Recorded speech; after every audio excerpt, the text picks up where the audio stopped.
We all know what the religious cults of Abraham have done. That's what I hear people say. We all know what Christianity has done. But then, no one goes into any detail about what those religious cults of Abraham have done. Maybe they just are referring to the dispossessions, the rapes, the tortures, the forced conversions, the murders. Maybe that's what people think, that the religious cults of Abraham stopped there. If we bring it up in our books, we make sure you, the reader, knows all about it. What did the religious cults of Abraham do? Well, it's much deeper than just those things. Our latest book, Northern Paganism, Choices and Growth. We go into detail not only about our own lore, but the continued attack by those religious cults of Abraham. We start out this book with mistletoe and the death of Balder. Mistletoe. Was it mistletoe that killed Balder? That's what we're told by the modern translations, 1800s and forward, that we have about mistletoe. That a tiny little sprig cast by Hoth, given to him by Thok, was thrown at Balder and killed Balder because it was too young for an oath. Well, mistletoe is very young in the summertime. But was it mistletoe? Do all the pieces of the puzzle fit together to have mistletoe be the cause of the death of Balder? Hoth. Who is Hoth? Who is Thok? Who is he? Who is Balder? Really, who is Balder? We have Hermod's ride that we're told by Snorri Sturluson in the Prose Edda that it's a son of Odin, begotten when Odin raped Rind. Who is Rind? Who is Vali that avenges Balder's death? The 9-night hell ride by Hermod. Why does any of that take place? Mistletoe. Mistletoe harvested on the 5th day by the Celtic pagan druids. 5th day. Why? Why is the 5th day used for the harvesting of mistletoe? They had a special name for it. In this book, we go through each and every aspect of mistletoe. We go through all of those names. If we bring it up, we give it to you. And not only do we give that information to you, we also let you know, you the reader, will know what those religious cults of Abraham have done and continue to do. It wasn't a one-time thing and now they're done. The attack continues.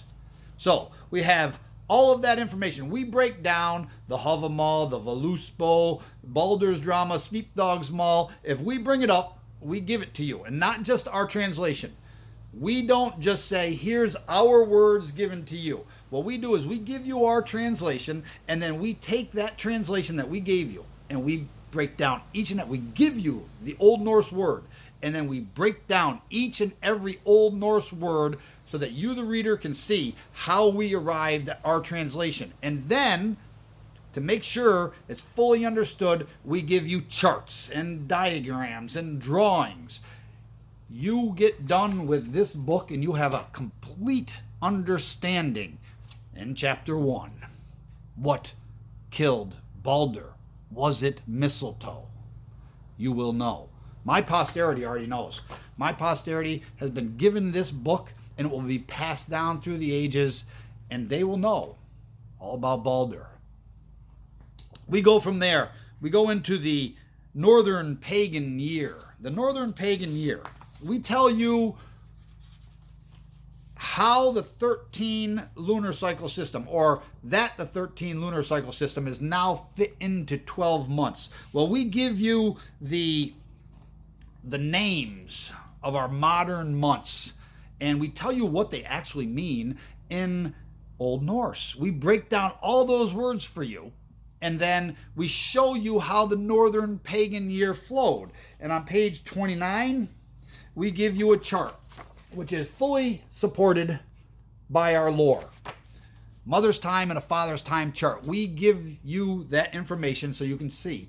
And then we also show you how the Abrahamic writers manipulated that to detract from our belief, to make their silly superstitions be anti-Northern paganism.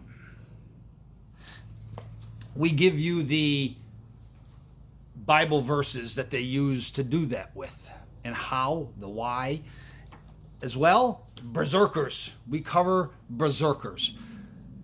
Snorri Sturluson says that berserkers could not be harmed by fire or iron, and they chewed and they gnawed on their shields. The Lewis rooks, the Lewis chess pieces, an invention of the Abrahamic mind, as well as Snorri Sturluson was a politician and he was a Christian. So what he says, tidbits of information you can use. The rest of it you have to accept with extreme prejudice. It's biased heavily by Abrahamic brainwashing. So we go into berserkers. We rip apart the berserkers and singing into shields. We bring up the different stanzas we have and we give it to you. Break it down and we give it to you. From there we progress into Valhalla. What is Valhalla? Who is in Valhalla? Why does Freya choose half and then Odin the other half? Why? Why half?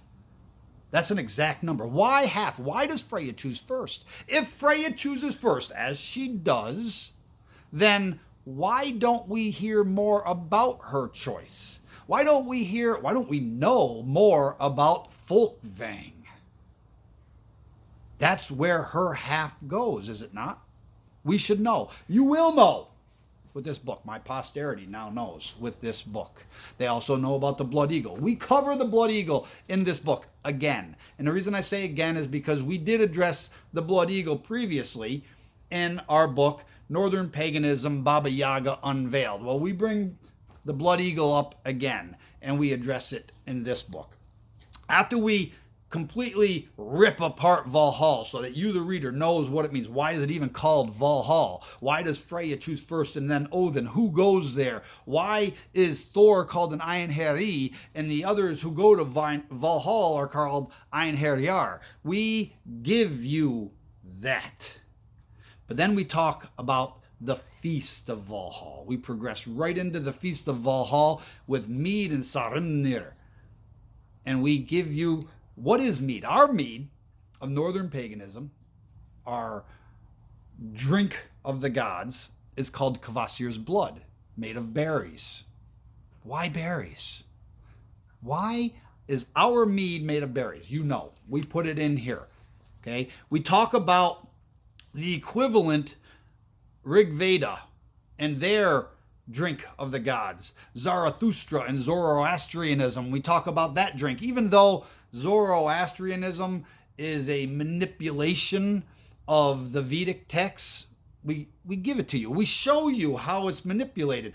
And if you ever were to read about Zoroastrianism, it's like Christianity light with their saviors and true gods and things like this. But we show you the Homa juice and the Soma juice of those two and compare it to Kvasir's blood. We give you charts and we give you diagrams. We give you drawings to explain what we're talking about each and every step of the way. And we give you what those religious cults of Abraham have done and continue to do. We show you tattoos. And Baba Yaga, tattoos are evil? Well, in this book, we show you the mound system on page 29, the mound system of the pagan year. We showed you how that was used against Northern paganism in their own Abrahamic texts. If we bring it up We give it to you. This book is now available through us, the authors, at Northern Paganism on Facebook, or if you link up with us on Instagram. Private message us. Tell us what book you want. This book here is $12.50 flat rate through us. Shipping included. We will send you the book after you hit the PayPal link to us. Tell us where you want it, and it's yours. If you want to remain anonymous, then go through Amazon. It's a little bit more expensive for the printed version, or you can buy the Amazon Kindle version for a little bit less money. Choice is yours. Choice is yours. Choices and growth. There's even a reason we named the book this way.